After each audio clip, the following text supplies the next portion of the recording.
Today I want to show how I created a loose insulation blower using a leaf mulcher. I'm working on insulating my garage, and 3/4 of my garage has open rafters, but there is a 12 by 8 foot section that is enclosed with plywood. Instead of removing the plywood, hanging batt insulation, and then rehanging the plywood, I thought it would be easier to blow in insulation into the empty voids. I saw a couple of videos on how people had rigged a blower using a leaf mulcher, and I wanted to lay out what I went through to get this done. Part of the reason I took this route instead of renting a hopper from the big box store was because I already owned a leaf mulcher. Mine is a Toro I got on Amazon a few years ago for around $75. Initially I put everything together using metal tape. The metal tape works well because it's super sticky and durable.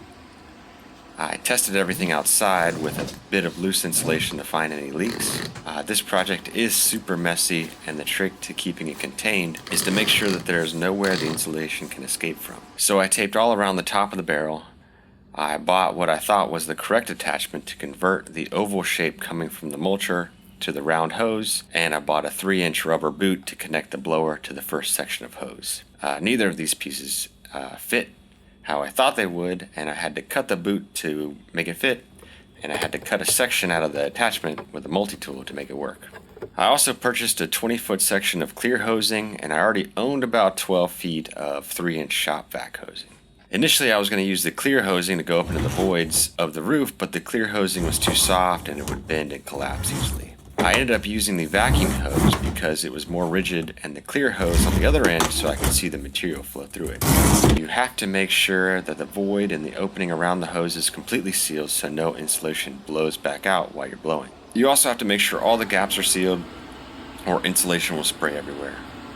I had about 1/4 of an inch gap along the top of the garage door, and before I knew it, everything was covered in insulation. I also purchased a respirator on Amazon, which came with these goggles. You'll need a respirator for this project. The nice thing about the blown-in insulation, though, is it's just paper and plastic, so no itchy fiberglass.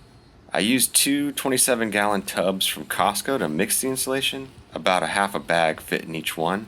I used a paint mixer on a drill to break up the material, and had a third bin out to save my back. The tubs worked well because the mixer would reach the bottom. If I had used a trash can or something, I would have had to reach down to mix it up.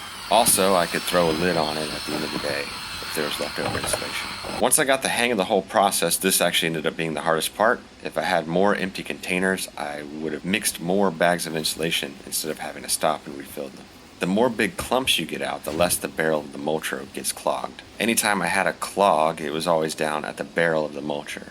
I dissected the hose initially trying to track down the clog, just to find out that I could have just stuck my hand up in the barrel to dislodge the insulation. Once you're set up, I measured 12 feet on my black hose and taped off where it was as a marker. Then I taped off again every 4 feet. That way when I started to pull the hose back out, I knew where to stop. I would insert the hose all the way to the end, and then I had a bunch of foam sheets I got out of a dog food delivery box, and I used it to fill the gaps around the hose. Most of the rafters were 16-inch on center, so I also used a piece of foam to fill the rest of the hole. Like I said, you have to make sure that it's sealed completely so no insulation blows back out around the hose.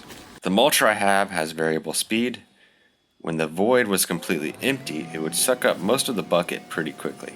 You just have to avoid shoving the barrel down into the big clumps, or it would get clogged. I would kind of work in a sweeping motion to break the material up. For the 12-foot section I was doing, it would take a little over a half a bag before you'd hear the mulcher stop sucking. For me, I would notice that it would actually start blowing air, and that's when I knew it was time to stop and pull the hose back out. I would pull the hose halfway out using my marker and start again making sure the hose was tight with foam. Then I'd repeat the process until the mulcher sounded like it was full. Then I would pull the hose almost all the way out, and it would take just a little bit more insulation until it sounded full again. This was the final result.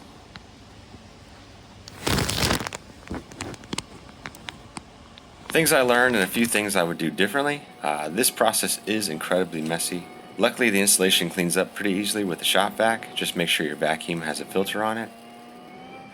Make sure all the gaps and cracks are filled. I use spray foam and tape in some small sections. Any open cavities will blow insulation everywhere. I cannot stress this enough. If I had a whole day to do this, it wouldn't be so bad, but as a father of 3, I would get a few sections done and have to stop and clean up. I would definitely buy some sheets of plastic to drape over everything where you're working. Also, you'll notice in the video here I have crap all over the floor, extension cords and other stuff. I wish I had picked up all this stuff prior to, because then I was having to vacuum in between all of it. Also, make sure all of your joints are tight and taped. I used 3 sections of hose, and one of the sections actually came loose while blowing, and it was like Christmas. Insulation blew everywhere. Luckily, I had just bought more plastic sheets and covered all of the garage. Also, I attempted this thinking I would only need 5 to 6 bags of insulation. I ended up using 9 bags to do this 12 by 8 section, so it was a lot of work for this little mulcher.